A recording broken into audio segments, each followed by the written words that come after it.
एक औरत जब अल्लाह के दीन की पाबंद होती है और बाहया होती है तो अल्लाह रब्बुल इज़्ज़त उस औरत की कितनी कद्र फरमाता है। वाक़या मैं आपको बताऊंगा।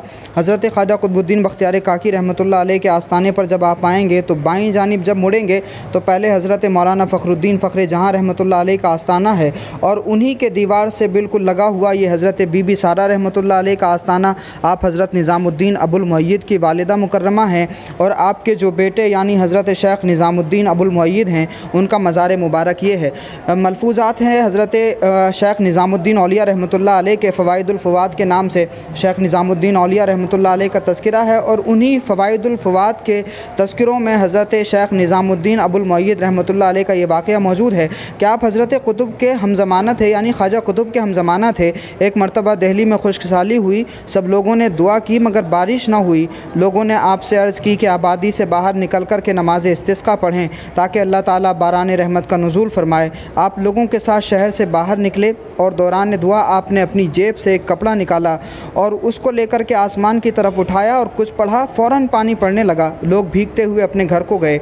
आपसे पूछा गया कि ये कपड़ा कैसा था तो आपने क्या पढ़ा? आपने फरमाया कि ये मेरी वालिदा मोहतरमा के दामन का टुकड़ा था और वो कपड़ा उनको हज़रत कुतुब साहब ने अता फरमाया था। मैंने इसको अल्लाह की बारगाह में वसीला बना कर के अर्ज़ किया कि ए अल्लाह, इस बुज़ुर्ग खातून के दामन का टुकड़ा है जिस पर कभी गैर मर्द की नज़र नहीं पड़ी, इसके तुफ़ैल पानी बरसा दे। यानी अल्लाह रब्बुल इज़्ज़त की बारगाह में हज़रत शेख निज़ामुद्दीन अबुल मुअय्यिद ने अपनी वालिदा मोहतरमा के कपड़े का वसीला दे कर के दुआ की। तो दिल्ली गवाह है और फ़वाइदुल फ़वाद का बड़ा जो है मोतबर हवाला मौजूद है कि फ़ौरन बारिश होने लगी और तेज़ झमाझम अब्र रहमत बरसने लगा। तो आप अंदाज़ा लगाएँ कि ऐसी ख़वातीन जिनका तज़किरा हमें कुरान मजीद में भी मिलता है, हदीस तय्यबा में भी मिलता है और लगातार हम देखते हैं सिलसिला सूफिया में कोई अगर अब्दुल कादिर जिलानी गौसे पाक बनते हैं, अगर कोई मुइनुद्दीन अजमेरी सुल्तानुल हिंद बनते हैं, अगर कोई क़ुतबुद्दीन बख्तियार काकी शहनशाह हिंद बनते हैं, अगर कोई निज़ामुद्दीन औलिया सुल्तानुल मशाइख बनते हैं तो इन तमाम औलिया को दर्जा कमाल पहुँचाने में सबसे पहला जो किरदार, सबसे पहला जो सबक है वो उनकी माओं का है। उनकी माओं ने ही अपने बच्चों को पढ़ाया, लिखाया, आगे बढ़ाया। और अक्सर बुज़ुर्गों की तारीख़ में आप देखेंगे कि अक्सर बुज़ुर्ग के वालिद मोहतरम का साया बहुत जल्द ही उनके सर से उठ गया और उसके बाद जो सारी ज़िम्मेदारियाँ तालीम की, तरबियत की, उनकी देख रेख की सारी ज़िम्मेदारियाँ माओं ने उठाईं।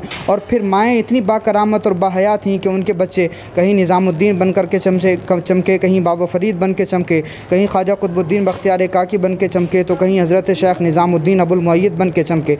ऐसी ख़वातीन अगर आज भी हमारे मुआशरे में पैदा हों, जनाब फ़ातिमा की कनीज़ें पैदा हों और जनाब सैयदा सारा की कनीज़ें अगर आज भी हमारे मुआशरे में पैदा हों तो उनके बच्चों में भी वो बरकतें आएंगी जो इन अल्लाह वाली ख़वातीन के बच्चों के अंदर औसाफ हुआ करते थे। उम्मीद है कि हम इनसे सबक हासिल करेंगे और दुनिया की दौड़ में लगने के बजाय इन अल्लाह वालों की इक़्तिदा में हम इनके पीछे चल कर के अपनी ज़िंदगी और अपनी आखिरत को बेहतर बनाएंगे।